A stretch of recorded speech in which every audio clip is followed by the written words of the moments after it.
ನಮಸ್ಕಾರ ಕನ್ನಡಿಗರೇ, welcome back to P D talks YouTube channel. ಎಂಥ ಮ್ಯಾಚ್ ಗುರು ಇದು. ಎರಡು ಟೀಮ್ ಸೇರಿ ಹೊಡೆದಿದ್ದು ಬರೋಬ್ಬರಿ 528 ರನ್. SRH ಅವರು ಲಾಸ್ಟ್ ಸೀಸನಲ್ಲಿ ಎಲ್ಲಿ ಮ್ಯಾಚ್ ಬಿಟ್ಟಿದ್ರೋ ಅಲ್ಲಿಂದನೇ ಸ್ಟಾರ್ಟ್ ಮಾಡಿದ್ದಾರೆ. IPL ಹಿಸ್ಟ್ರಿಯಲ್ಲಿ ಟಾಪ್ 5 ಸ್ಕೋರ್ ನೋಡಿದ್ರೆ 4 ಸ್ಕೋರ್ SRHದೇ ಇರೋದು. SRH ಆಡ್ತಾ ಇರೋ ಇಂಟೆಂಟ್ ನೋಡಿದ್ರೆ ಈ ಸೀಸನಲ್ಲಿ 300+ ಹೊಡಲೇಬೇಕು ಅಂತ ಫಿಕ್ಸ್ ಆಗಿದ್ದಾರೆ ಅನಿಸುತ್ತೆ. SRHಲ್ಲಿ ಬಂದಿರೋ ಪ್ರತಿ ಪ್ಲೇಯರ್ನು 200+ ಸ್ಟ್ರೈಕ್ ರೇಟಲ್ಲಿ ಗುಮ್ತಾ ಇದ್ರು ಗುರು. ಬನ್ನಿ ಡೀಟೇಲಾಗಿ ನೋಡ್ಕೊಂಬರೋಣ ಏನೇನಾಯಿತು ಮ್ಯಾಚಲ್ಲಿ ಅಂತ. ಟಾಸ್ ಸೋತು ಮೊದಲು ಬ್ಯಾಟಿಂಗ್ ಮಾಡೋಕ್ಕೆ ಬಂದಿದ್ದು SRH ಪರವಾಗಿ ಅಭಿಷೇಕ್ ಶರ್ಮಾ ಮತ್ತು ಟ್ರಾವಿಸ್ ಹೆಡ್ ಬರ್ತಾ ಇದ್ದಂಗೆ ಹೊಡಿಯೋಕ್ಕೆ ಸ್ಟಾರ್ಟ್ ಮಾಡಿಕೊಂಡ್ರು. 4th ಓವರಲ್ಲಿ ಅಭಿಷೇಕ್ ಶರ್ಮಾ ಅವರು 11 ಬಾಲಲ್ಲಿ 24 ರನ್ ಹೊಡೆದು ತೀಕ್ಷ್ಣ ಅವರಿಗೆ ತಮ್ಮ ವಿಕೆಟ್ನ ವಾಪಸ್ ಹೋಗ್ಬಿಡ್ತಾರೆ. ಅದಾದಮೇಲೆ ಹೆಡ್ಗೆ ಜಾಯ್ನ್ ಆಗಿದ್ದು ಇಶಾನ್ ಕಿಶನ್. ಇಬ್ಬರು ಸೇರಿಬಿಟ್ಟು ಪವರ್ ಪ್ಲೇನಲ್ಲಿ ಬರೋಬ್ಬರಿ 94 ರನ್ ಹೊಡೆದಿದ್ದು. ಇದು IPL ಹಿಸ್ಟ್ರಿಯಲ್ಲೇ 3rd highest power play score. First ಎರಡೂ SRH ಅವರೇ ಗುರು ಹೊಡೆದಿದ್ದು. ಟ್ರಾವಿಸ್ ಹೆಡ್ಡು ಕೇವಲ 21 ಬಾಲ್ಗಳಲ್ಲಿ ಹಾಫ್ ಸೆಂಚುರಿನೇ ಕಂಪ್ಲೀಟ್ ಮಾಡ್ತಾರೆ. ಟ್ರಾವಿಸ್ ಹೆಡ್ ಹೆಂಗೆ ಅಂದರೆ ಇಂಡಿಯಾಗಷ್ಟೇ ಅಲ್ಲ ಗುರು, ಯಾವುದೇ ಲೀಗ್ ಇರಲಿ ಯಾವುದೇ ಟೀಮ್ ಇರಲಿ, ಒಂದು ಸಲ ಸೆಟ್ಟಾಗಿ ಕ್ರೀಸ್ ಮೇಲೆ ಕಚ್ಕೊಂಡ ಅಂದರೆ ಎಲ್ಲ ಅಪೋನೆಂಟ್ಸ್ಗೂ ಹೆಡ್ಡೇಕೇನೆ. ಕೊನೆಗೆ ಹೆಡ್ಡು 31 ಬಾಲ್ಗಳಲ್ಲಿ 9 4 6 ಸಿಕ್ಸರ್ಗಳ ನೆರವಿನಿಂದ 67 ರನ್ ಕಲೆ ಹಾಕಿ ತುಷಾರ್ ದೇಶಪಾಂಡೆ ಅವರ ಓವರಲ್ಲಿ ಔಟ್ ಆಗ್ತಾರೆ. ಹೆಡ್ ವಿಕೆಟ್ ಬಿದ್ದಿದ್ರು ಇಶಾನ್ ಕಿಶನ್ ಅವರು ಅಟ್ಯಾಕಿಂಗ್ ಗೇಮ್ನ ಕಂಟಿನ್ಯೂ ಮಾಡ್ತಾ ಇರ್ತಾರೆ. ಕೇವಲ 25 ಬಾಲ್ಗಳಲ್ಲಿ ಹಾಫ್ ಸೆಂಚುರಿಗರು ಇಶಾನ್ ಕಿಶನ್ ಹೊಡೆದಿದ್ದು. SRH ಅವರು 14 ಓವರ್ಗಳಲ್ಲಿ 2 ವಿಕೆಟ್ನಷ್ಟಕ್ಕೆ 200 ರನ್ ಹೊಡೆದಿದ್ದು. 3rd ವಿಕೆಟ್ ಪಾರ್ಟ್ನರ್ಶಿಪ್ಗೆ ನಿತೀಶ್ ರೆಡ್ಡಿ ಜೊತೆ ಸೇರಿಬಿಟ್ಟು 50 ರನ್ ಹೊಡಿತಾರೆ ಇಶಾನ್ ಕಿಶನ್ ಮತ್ತು ನಿತೀಶ್ ರೆಡ್ಡಿ ಸೇರಿಬಿಟ್ಟು. ಹಾಫ್ ಸೆಂಚುರಿ ಆದಮೇಲೆ ಇಶಾನ್ ಕಿಶನ್ ಮತ್ತಷ್ಟು ಅಗ್ರೆಸಿವ್ ಆಗಿ ಆಟ ಆಡಿ ಕೇವಲ 45 ಬಾಲ್ಗಳಲ್ಲಿ ತಮ್ಮ ಮೊದಲನೇ ಸೆಂಚುರಿ ಮತ್ತು ಈ ಸೀಸನ್ನ ಮೊದಲನೇ ಸೆಂಚುರಿ ಕೂಡ ಹೊಡಿತಾರೆ. ಕೊನೆವರೆಗೂ ನಾಟಾಟ ಉಳಿದ ಇಶಾನ್ ಕಿಶನ್ 47 ಬಾಲ್ಗಳಲ್ಲಿ 11 ಬೌಂಡ್ರಿ 6 ಸಿಕ್ಸರ್ ಸಹಾಯದಿಂದ 106 ರನ್ನ ಗಳಿಸಿದ್ರು. ಕೊನೆಗೆ SRH ಅವರು 6 ವಿಕೆಟ್ ಕಳೆದುಕೊಂಡು 286 ರನ್ ಹೊಡೆದಿದ್ದು IPL ಹಿಸ್ಟ್ರಿಯಲ್ಲಿ 2nd ಹೈಯೆಸ್ಟ್ ಸ್ಕೋರ್ ಆಗುತ್ತೆ.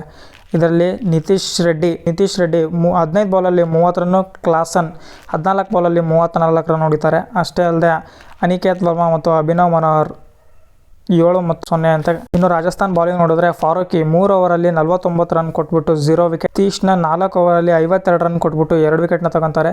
ಸಂದೀಪ್ ಶರ್ಮಾ 4 ಓವರಲ್ಲಿ 51 ರನ್ನ ಹೊಡೆಸ್ಕೊಂಡು 1 ವಿಕೆಟ್ನ ತೆಗಿತಾರೆ. Tushar Deshpande 4 ಓವರಲ್ಲಿ 44 run 3 wicket. Jofra archer ಅಣ್ಣ ಬಂದ 4 ಓವರಲ್ಲಿ 76 ರನ್ ಗುರು ಹೊಡೆಸ್ಕೊಂಡಿದ್ದು. IPL ಹಿಸ್ಟ್ರಿಯಲ್ಲೇ ಹೈಯೆಸ್ಟ್ ರನ್ ಗುರು ಹೊಡೆಸ್ಕೊಂಡಿದ್ದು. SRHನ ಆರೆಂಜ್ ಆರ್ಮಿ ಅಂತಾರೆ, ಆದರೆ ರೆಡ್ ಆಗಿದ್ದು ಮಾತ್ರ RR ಬೌಲರ್ಸ್ಗಳದ್ದು. 2nd ಇನ್ನಿಂಗ್ಸಲ್ಲಿ ರಾಜಸ್ಥಾನ್ ಪರವಾಗಿ ಓಪನರ್ ಆಗಿ ಬಂದಿದ್ದು SSV ಜೈಸ್ವಾಲ್ ಮತ್ತು ಸಂಜು ಸ್ಯಾಮ್ಸನ್ ಅವರು. ಸಂಜು ಸ್ಯಾಮ್ಸನ್ ಫಸ್ಟ್ ಓವರಲ್ಲಿ 15 ರನ್ ಹೊಡೆದ್ಬಿಟ್ಟು ಅದ್ಭುತ ಸ್ಟಾರ್ಟ್ನ ಕೊಡ್ತಾರೆ. ಆದರೆ 2nd ಓವರಲ್ಲಿ ಸಮರ್ಜಿತ್ ಸಿಂಗ್ಗೆ ಕಟ್ ಶಾಟ್ ಆಡೋಕ್ಕೆ ಹೋಗ್ಬಿಟ್ಟು SSV ಜೈಸ್ವಾಲ್ ಅವರು ಕನ್ನಡಿಗ ಅಭಿನವ್ ಮನೋಹರ್ಗೆ ಒಂದು ಕ್ಯಾಚ್ ಕೊಡ್ತಾರೆ. ಎಂಥ ಅದ್ಭುತ ಕ್ಯಾಚ್ ಗುರು ಅಭಿನವ್ ಮನೋಹರ್ ಹಿಡಿದಿದ್ದು. ಈ ಸೀಸನ್ನ one of the best catch ಆದರೂ ಕೂಡ ಆಗ್ಬೋದು. 1 ಡೌನಲ್ಲಿ ಬಂದಿದ್ದು ಕ್ಯಾಪ್ಟನ್ ರಿಯಾಗ್ ಪರಾಗ್. ಬಂದ ತಕ್ಷಣ ಫಸ್ಟ್ ಬಾಲು 4. ನೆಕ್ಸ್ಟ್ ಬಾಲಲ್ಲೇ ಕಮಿನ್ಸ್ಗೆ ಕ್ಯಾಚ್ ಕೊಟ್ಬಿಟ್ಟು ಹೆಂಗೆ ಬಂದರೂ ಹಂಗೆ ವಾಪಸ್ ಹೋದರು. ಸಮರ್ಜಿತ್ ಸಿಂಗ್ ತಮ್ಮ ಮೊದಲನೇ ಓವರ್ನಲ್ಲಿ 2 ಇಂಪಾರ್ಟೆಂಟ್ ವಿಕೆಟ್ಗಳನ್ನ ತೆಗೆದುಬಿಟ್ಟು RR ಮೇಲೆ ಪ್ರೆಷರ್ ಬಿಲ್ಡ್ ಮಾಡಿದ್ರು. ನೆಕ್ಸ್ಟ್ ಬಂದಿದ್ದು ನಿತೀಶ್ ರಾಣಾ. ಅಷ್ಟೇನು ಕಾಂಟ್ರಿಬ್ಯೂಷನ್ ಮಾಡಲಿಲ್ಲ, ಜಸ್ಟ್ 8 ಬಾಲಲ್ಲಿ 11 ರನ್ ಅಷ್ಟೇ ಹೊಡೆದಿದ್ದು. ಆಮೇಲೆ ಬಂದಿದ್ದು ಧ್ರುವ್ ಜುರೆಲ್ ಬಂದಿದ್ದು ರುಬ್ಬಕ್ಕೆ ಸ್ಟಾರ್ಟ್ ಮಾಡಿದರು. 7th ಓವರಲ್ಲಿ ಪ್ಯಾಟ್ ಕಮಿನ್ಸ್ಗೆ 1 6 3 4 ಹೊಡೆದ್ರು ಗುರು. ವಿಕೆಟ್ ಬಿದ್ದಿದೆ ಅಂದರು ಫಿಯರ್ಲೆಸ್ ಬ್ಯಾಟಿಂಗ್ ಆಡಿದ್ದು ಧ್ರುವ್ ಜುರೆಲ್ ಮಾತ್ರ. 14 ಓವರ್ ಲಾಸ್ಟ್ ಬಾಲಲ್ಲಿ ಹರ್ಷಲ್ ಪಟೇಲ್ಗೆ ಸ್ಯಾಮ್ಸನ್ ಅವರು ವಿಕೆಟ್ ಒಪ್ಪಿಸೋದ್ರೆ 15th ಓವರ್ 2nd ಬಾಲ್ಗೆ ಧ್ರುವ್ ಜುರೆಲ್ ಕೂಡ ಔಟ್ ಆಗ್ತಾರೆ. ಸೆಟ್ ಆಗಿರೋ ಇಬ್ಬರು ಬ್ಯಾಟ್ಸ್ಮನ್ ಹೋದರೂ ಕೂಡ. ನೆಕ್ಸ್ಟ್ ಬಂದಿದ್ದು ಹೆಟ್ಮಯರ್ ಮತ್ತು ಶುಭಮ್ ದುಬೆ. ಇಬ್ಬರು ಕೂಡ 80 ರನ್ಗಳ ಪಾರ್ಟ್ನರ್ಶಿಪ್ ಆಡ್ತಾರೆ. ಸಖತ್ತಾಗಿ ಆಡ್ದ ಶುಭಮ್ ದುಬೆ. 11 ಬಾಲಲ್ಲಿ 34 ರನ್ನು ಗುರು. ಮತ್ತು ಹಿಟ್ಮಯರ್ 23 ಬಾಲ್ಗಳಲ್ಲಿ 42 ರನ್ ಹೊಡೆದಿದ್ದು. ಈ ಮೂಲಕ RR ಅವರು 6 ವಿಕೆಟ್ ನಷ್ಟಕ್ಕೆ 242 ರನ್ನಷ್ಟೇ ಕಲೆ ಹಾಕಲು ಶಕ್ತವಾಯಿತು. SRH ಅವರು 42 ರನ್ಗಳ ಭರ್ಜರಿ ಜಯದೊಂದಿಗೆ ಟೂರ್ನಿಯಲ್ಲಿ ಶುಭಾರಂಭ ಮಾಡಿದ್ರು. ಅಲ್ಲ ಗುರು, ರಾಜಸ್ಥಾನ್ ರಾಯಲ್ಸ್ ಚೇಸ್ ಮಾಡಿರೋ ರೀತಿ ನೋಡಿದ್ರೆ ಒಂದಂತರೂ ಅರ್ಥ ಆಗುತ್ತೆ.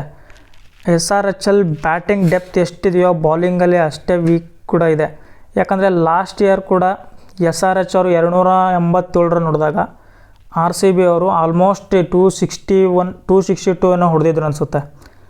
ಸೊ ಇವತ್ತು ರಾಜಸ್ಥಾನ್ ಅವರು 242 ಹೊಡೆದಿದ್ದಾರೆ. SRH ಅವರು ಬ್ಯಾಟಿಂಗಲ್ಲಿ ಎಷ್ಟು ಸ್ಟ್ರಾಂಗ್ ಇದ್ದಾರೋ ಬಾಲಿಂಗಲ್ಲಿ ಅಷ್ಟೇ ವೀಕ್ ಇದ್ದಾರೆ ಅಂತ ಅನಿಸುತ್ತೆ. ನೋಡೋಣ ಮುಂದಿನ ಮ್ಯಾಚ್ಗಳಲ್ಲಿ ಹೆಂಗಾಗುತ್ತೆ SRH ಬಾಲಿಂಗು ಅಂತ. ಆಗಿತ್ತು scoring match else. Thank you for watching. ಹೀಗೆ ನೋಡ್ತಾಯಿರಿ, ಸಪೋರ್ಟ್ ಮಾಡ್ತಾಯಿರಿ. ಮುಂದಿನ ವೀಡಿಯೋದಲ್ಲಿ ಸಿಗೋಣ.